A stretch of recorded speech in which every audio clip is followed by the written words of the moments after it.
Well, welcome. I'm here with Professor Dame Sally Davies, a special friend to the Society, an honorary fellow, and we're here to have a chat about your career, your achievements and successes. So welcome, Sally.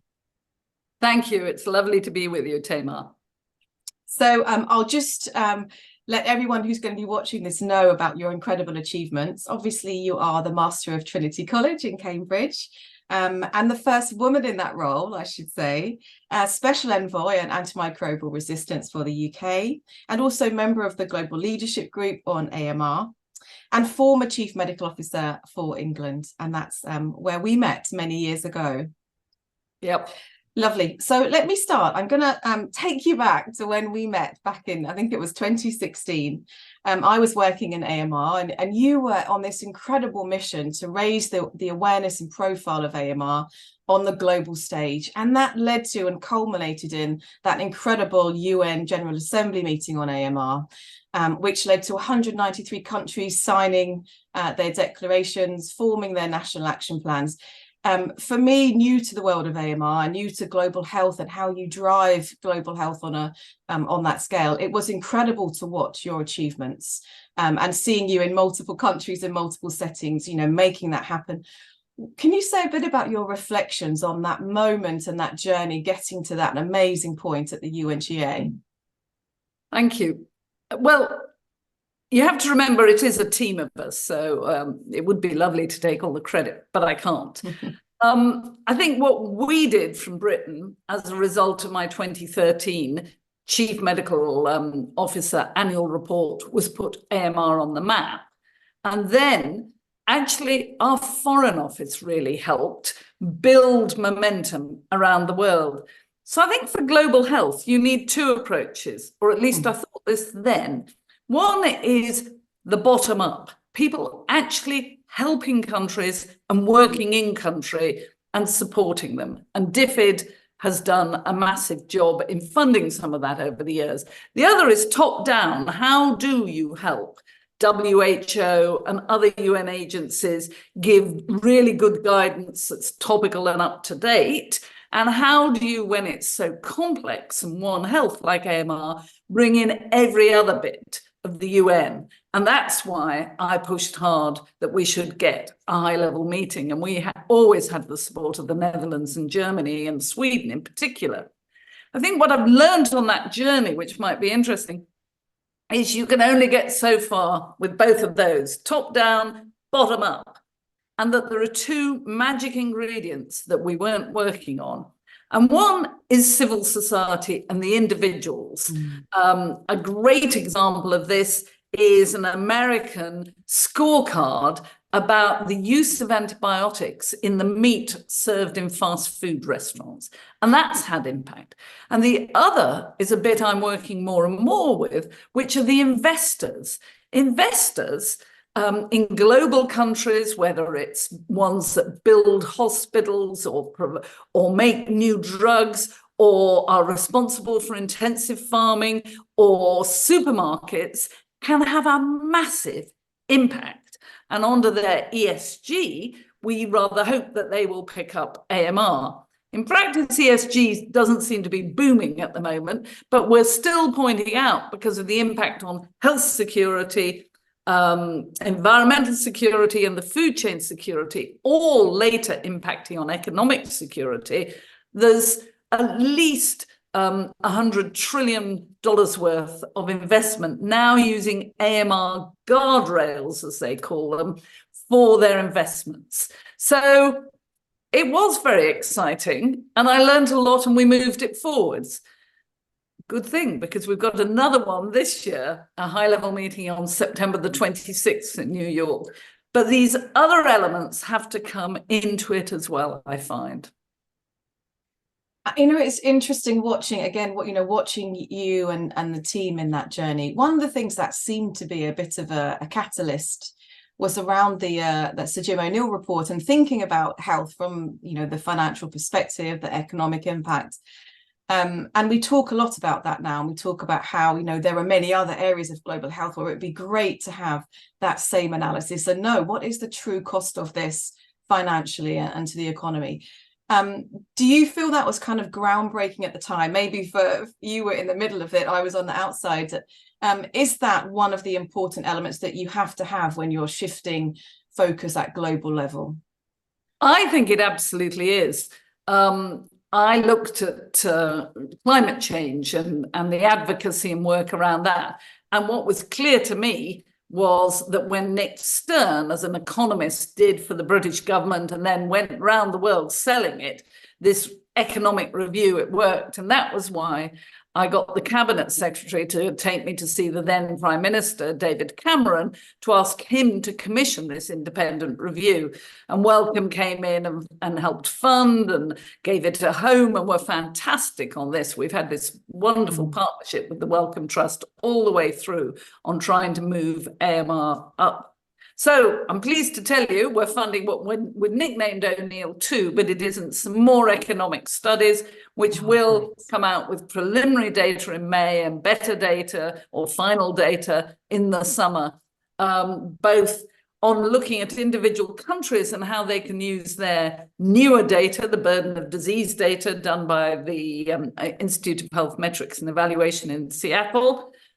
We funded from our Fleming Fund the first burden of disease. New data will be out this summer. And also some early work on the food chain done by RAND Europe, because people haven't really looked at the economics of the food chain. They say, oh, growth promotion. Well, you know, I get more money for my animal because it's bigger. But they haven't looked at the losses and done any work on that. So both of those will be coming out along with new burden of disease data. Okay, so you mentioned a bit earlier, this year's a really big year. Obviously, your role within the Global Leadership Group on AMR and the next high-level meeting at the UN in September. I can't imagine, there's so many complex areas of AMR, but what's on your agenda? What do you want to get out of it? Well, we did have a really good meeting at Wilton Park, which is a grand house owned by an agency of the Foreign Office, bringing people from all over the world. And I think Britain shares a view with many others that we need, first and foremost, to improve access for people across the world, access to oral antibiotics. And that is because there are too many people dying of infection, first of all. And secondly, if you can't get oral antibiotics, you might misuse second and third line intravenous or other antibiotics, which develop resistance more quickly. So we've got to improve access. But then, if we're going to have innovation, which we need to save the world, new drugs, better diagnostics and things, then everyone, if we're fair, needs access to that. So as we work to develop pull mechanisms to get new drugs and things, we've got to then look at how are those companies going to deliver tiered pricing, delivered voluntary licensing, and I hope support some of these countries develop local manufacturing. Following on from COVID, it's quite clear that we need more distributed manufacturing in Africa, South America, Eastern Europe, and different places. Okay, but I mean, that's the start. Let me just mention some of the other things. We asked from the Interagency Coordination Group for a scientific panel like the IPCC to look at the evidence. We still haven't got it. I really hope we can get it out of this particular meeting because I think it's important. I think we need to start to really move forward on the idea of targets. And while academics are working out what would be the best target, I'd leave that for a new independent science group. But we can have targets from guidance from all of these agencies that are there, you know. Use access antibiotics, oral antibiotics for 90% of community infections, which are bacterial. For instance, don't use growth promotion in animals, don't use medically critical important antibiotics. Use the new standards for effluent from manufacturing. So there's all of that. And then the final bit, which we'd really like to land, would be how do we develop a global reporting and transparency framework which allows people to share where they are, so we all know, but also, as you've seen in some of the COPs about climate, say, and I can't move on because I need support and help in the following ways. Because, you know, there are over 120 countries with national action plans, only 11 are fully funded. So we still have a problem. A national action plan is not the solution. It's part of the road to that solution. So many questions in my head. I wanted to pick up on surveillance. So we did some work recently just looking at One Health, a more broad, I guess, a broader area of One Health. And we were interviewing lots of people from around the world, looking at some of the barriers to progress policy and so on. And one of the things that keeps coming up is the need for a really comprehensive, accessible global surveillance platform. In the world of AMR, I know that there are surveillance platforms. Do you feel we've cracked it? Do you feel that there's still more to do? And I wonder, linked to that, whether, and this might be a really silly question, but whether COVID helped us in any of the development of the platforms or the networks that enable data to be gathered and shared and compared. So you're right, we're not there for AMR. And I do think COVID showed the importance of data and the need to aggregate it. There are global data sets that can be linked, but people need to put the data in. There's the use data set for animals held by the World Organization of Animal Health. FAO do an AMR data set, and the WHO has a data set, GLASS, and they put things together. But first of all, you've got to generate the data. So I'm very proud that actually George Osborne gave a big chunk of ODA to the Department of Health to run the Fleming Fund, which is helping 24 countries build their surveillance laboratories, mechanisms, help support people to become leaders in developing data, advocacy, and use of it. And we got a new tranche, the second tranche of 210 million, announced last August as part of the Indian G20 meeting. So I think that is the biggest chunk of money across the world for AMR. And when I'm accused, oh, you're working on a vertical program, I say, no. If you've got laboratories that can diagnose AMR, then they're also diagnosing infection, what's going on, as well as AMR. This is strengthening health systems. It's strengthening our fight against infection, and then more. But we're not where we need to be. Thinking about the high-level meeting, one thing that struck me, and I was new coming into the world of AMR, was that everyone has a part to play. It's not like some of the big medical challenges in the world, which are really down to a very niche group of clinicians and scientists. With AMR, there are so many different stakeholders, and individuals and their own behaviours are so important in the mix. In 24 now, and given the journey that many citizens have had as patients, as family members, in understanding and seeing, our antibiotics being less effective, what would your call to action be for them? Because this is, what we would be saying to our members and to our partners across the world. What for individuals should they be thinking about now? Well, I think we need to start from a recognition that antibiotics and anti-infectives are global commons, they're global goods, but that they're also the infrastructure for a functioning health system and a functioning food system. So if you look at it like that, then the decisions you take as a medical professional, whether a doctor, nurse, pharmacist, or a veterinary professional, have to be not just about the individual in front of you, but about that longer term. We don't want to lose modern medicine. We don't want to lose flocks and herds of animals that are part of our food chain. So as a professional, that balancing act, that it's not just about the person in front of you, it's about the broader good.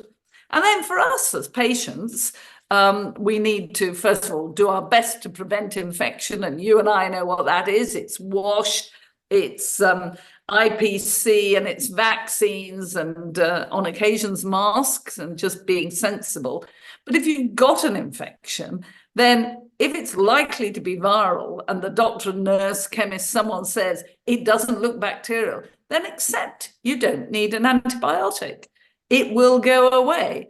So, and all the different ways of helping that happen, whether it's delayed prescriptions for infants and children, whether it's, a rapid point of care test to show that it isn't likely to be bacterial to help people, whatever. We all need to become more resilient as the public and make sure we prevent infections.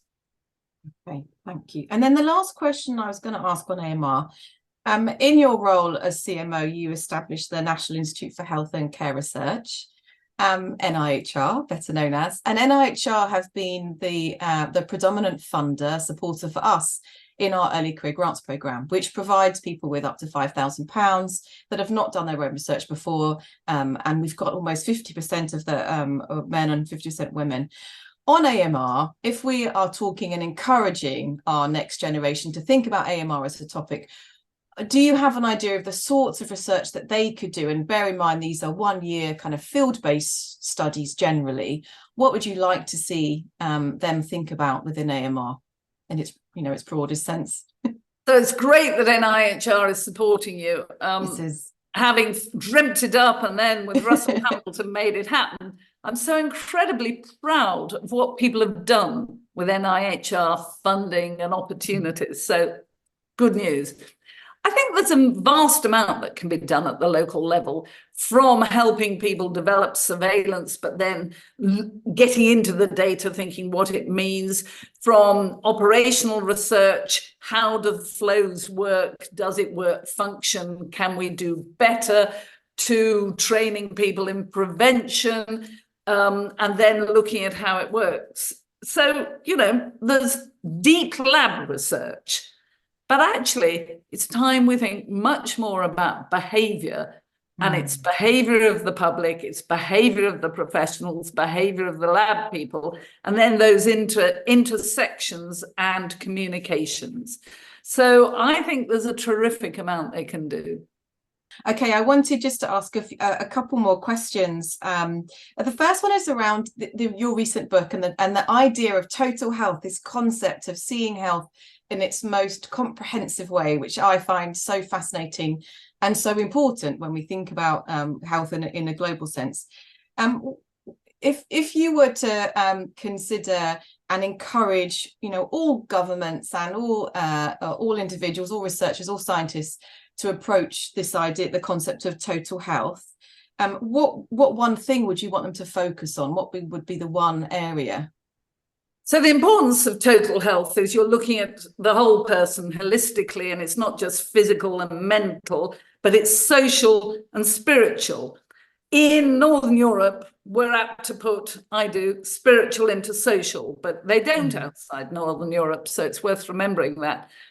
And what we've been doing with the IPPR think tank and their commission is showing the link between poor health and unemployment, and therefore how good health leads to employment, which gives not only a good economy for the nation, but a solid basis for development personally and happiness, or at least contentment. So I think the bit that we don't embrace effectively is the prevention. And this is, remember, I started as a hematologist. I came to public health because I was made the chief medical officer, and I've continued to learn and think and develop in this field. And prevention matters. And the bit that I think we are really missing across the world are addressing the commercial drivers of ill health. And it's time we stop talking about social determinants passive, they're drivers. We can change social drivers, and commercial drivers are the most important and the easiest to address. And we are failing our public. Look what we've managed to do on tobacco. And now we're having to start again, as I told them we would, on vaping. I warned that this would happen, but we can do it. Interesting. We'll make sure that people have access to the book, because it's a really fascinating concept, and I think it's one that we should be aware of and think about ourselves. I wanted to move on to your career. if that's okay. Just a couple of questions. Obviously, I have to say, working with you those years ago, I just learned so much about going about the politics, the sensitivities, relationship building, all of those things that you do so very well. Could you say something about what you did personally that helped towards your amazing success in all of your different roles? I think what is important in developing careers is to be resilient. We all get knocks back. I could tell you stories about jobs I applied for and I didn't get. And what I then had to do was pull myself together, regroup, pretend I wasn't hurt, faking it till you make it and getting on with it. And every time, if I look back, it worked out for the good. But resilience is very important. And actually, alongside resilience, not showing grudges, but take resilience into research. It takes practice and reading referees' comments and going back again and again, resilience and stamina to get grants. The same holds true for publications. You have to be really skilled to get most grants, to get most journal papers accepted, boom, bang. So I'd argue for resilience. But then I think the other thing, I had a game-changing course in 2000 where I went on this course and the premise was you need IQ, intelligence, to get there, to rise up and do well. But you also have to have emotional intelligence and you have to think about the other people you're interacting with. What do they need? Where are they coming from? And learning about emotional intelligence and applying it was also very important. I mean, let me be honest, I never expected to end up in charge of R&D, let alone CMO. And then I'm absolutely delighted I was invited to come here, but it wasn't what I was expecting. So, there's something about being proactive, resilient, and not showing the hurts and not bearing grudges that helps you move on and being prepared to change and take risks. Each of these things, there's been a risk in taking it. Could I do it? Yeah, like many women and some men, imposter syndrome. Oh, I wonder if I'm up to it. But taking it steadily and believing in yourself. I think that's really good advice. And were there other external factors that you would say were really helpful in you, with your different career steps? Individuals maybe, or... Yeah, of course there are. And we talk a lot about mentors, but the other thing we need, and I was lucky, are champions. People who don't just advise me, but would be saying, almost all mine were men, would be saying, oh, if you were that doing, Sally would be good. Or, oh, you should think about Sally. And I realised how important that was many years ago as a trainee haematology. I was at the British Society for Haematology, and my professor was standing with a group of professors, and I was on the edge, and singing the praises of the men in the department. And I got really fed up and said, Prof, you're forgetting that you've got some women in the department, and actually, Pat and I are better than some of the men you're talking about. Please, be fair. Hugh laughter and all these professors looking, who is this woman? But you need champions. If they're not talking about you and suggesting you should do something, then it's more difficult.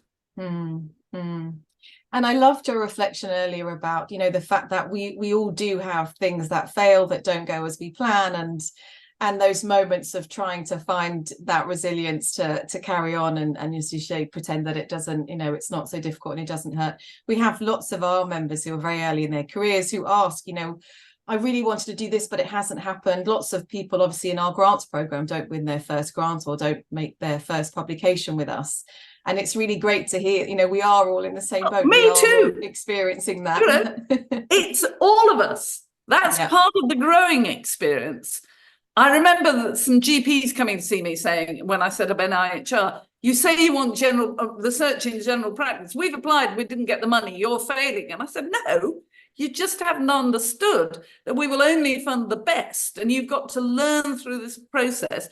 And GPs probably need help on stats and social sciences.